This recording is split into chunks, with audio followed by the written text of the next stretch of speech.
Biraz haddini bil. Senin Türklere karşı bir alerjin var denir. Senin kıçı kırık ülkene mi kaçacağım ben? 5 parmağın 5'i de bir değil kardeşim. Japonya'ya kaçmamışım. Ülke alarma geçti. Vay sen misin o? Deyip mesele bireysel değil, mesele tamamen sistematik. Moldova serimizin 3. videosuna hoş geldiniz. Daha önceki bölümleri izlemiş arkadaşlar için tüm serinin linki videonun açıklamasında var. Sözü uzatmadan 2. bölümden kaldığımız yerden hızlıca giriş yapalım. Şimdi diyeceksiniz ki yahu Moldova dediğim ülke ne ki? Bizimle ne alakası var? Moldova küçücük bir ülke. Avrupa'nın en gariban ülkelerinden biri. 2.4 milyon nüfusu var. Eski bir Sovyet toprağı. Ukrayna'nın da sınır komşusu ve Rusya yanlısı. Yani anlayacağınız bu küçücük toprak parçası Avrupa'nın doğusunda tam bir satranç tahtası. Bir taraftan Ruslar bastırıyor, öbür taraftan Avrupa Birliği çekiştiriyor. Bu olaylar Ukrayna Savaşı ile beraber daha da kızıştı. Biz Türkler için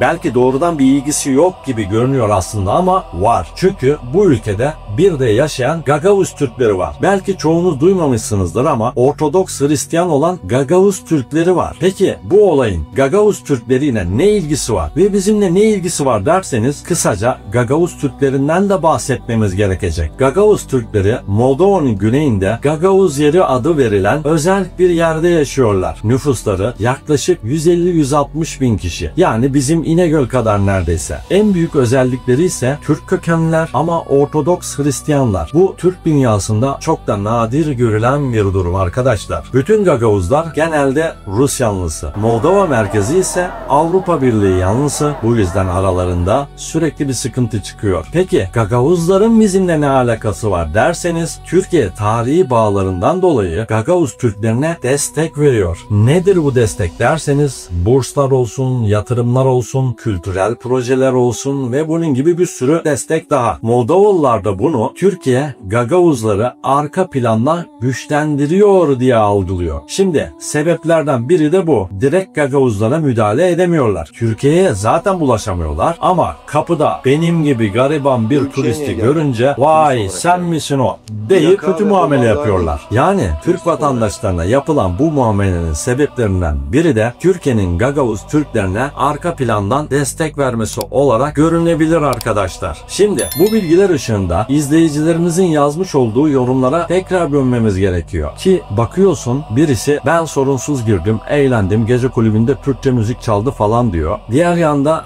başka birisi ben yarım gün bile dayanamadım, Transdinyester ölüm gibi. Sakın gitmeyin diyor. Yani resmen birbirini tutmayan, birbirine zıt deneyimler var. Ama ortak nokta şu. Türk pasaportu masaya geldiğinde işin rengi değişiyor kardeşim. Birini alıyorlar, öbürünü geri çeviriyorlar. Kime göre? Neye göre seçtikleri belli değil. Bu da insana şunu düşündürüyor. Mesele bireysel değil, mesele tamamen sistematik. Özetlersek kardeşlerim, 2019'dan sonra vizeler kalktı. Kimlikle girilebilir dendi. Moldova Türkler için 10 numara bir tatil kapısı oldu. Tabii böyle bir fırsat istismar edenler oldu mu? Evet, tabii ki de oldu. Ülke alarma geçti. Peki bunun faturası neden dürüst Türk vatandaşlarına kesiliyor? 5 parmağın 5'i de bir değil kardeşim. Herkese aynı kefeye koyamazsın. Benim de 3-4 tane Schengen vizem var. Avrupa'ya kaçmamışım. Japonya'ya kaçmamışım. Singapur'a kaçmamışım da senin kıçı kırık ülkene mi kaçacağım ben? Benim hiçbir problemim yok kardeşim. Kanıtlarım önümde. Geçmişim ortada. Buna rağmen bana köpek çekiyorsan kusura bakma. Buna senin Türklere karşı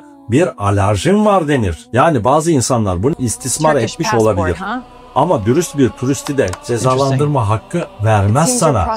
Biraz haddini bil. Sonuç Türkiye'den gelen herkesin pasaportunu görüp şüpheyle yaklaşmaları kanıma dokunuyor arkadaşlar. Bu video sıradan bir vlog değil. Sesimizi duyurmak için çekmiş olduğum bir uyarı videosudur. Moldova'ya gitmeyi düşünen Türk kardeşlerim 2 kez düşünsün. Ben yaşadım, siz yaşamayın. Şimdi bu konuyla ilgili hepinizi yorumlara bekliyorum arkadaşlar. Bunları dile getirelim ki artık yetkililer harekete geçsinler. Biz Türkler olarak bu muameleyi hak etmiyoruz kardeşim. Eğer hak ettiğimizi düşünüyorlarsa eski sisteme dönülsün. Vize konulsun kardeşim. En baştan konsolosluklar seçsin sapla samanı. İstediğini soksun, istediğini sokmasın ülkeye. Kimsenin de zoruna gitmez bu şekilde olduğu zaman. Bu yüzden olumlu ya da olumsuz kesinlikle yorumlarınızı yazın. Videoyu da beğenin ki YouTube algoritması bu videoyu yukarıya taşısın ve sesimiz birilerinin kulağına daha yüksek gitsin. Bu durumu hep birlikte düzeltelim dostlar. Hepinize mutlu günler diliyorum. Bir sonraki videoda görüşmek üzere, hoşça kalın. Dünya turu. Beğen, abone ol, paylaş. Da da da da da da da da. Dum dum dum dum dum dum dum dum dum dum dum dum dum dum.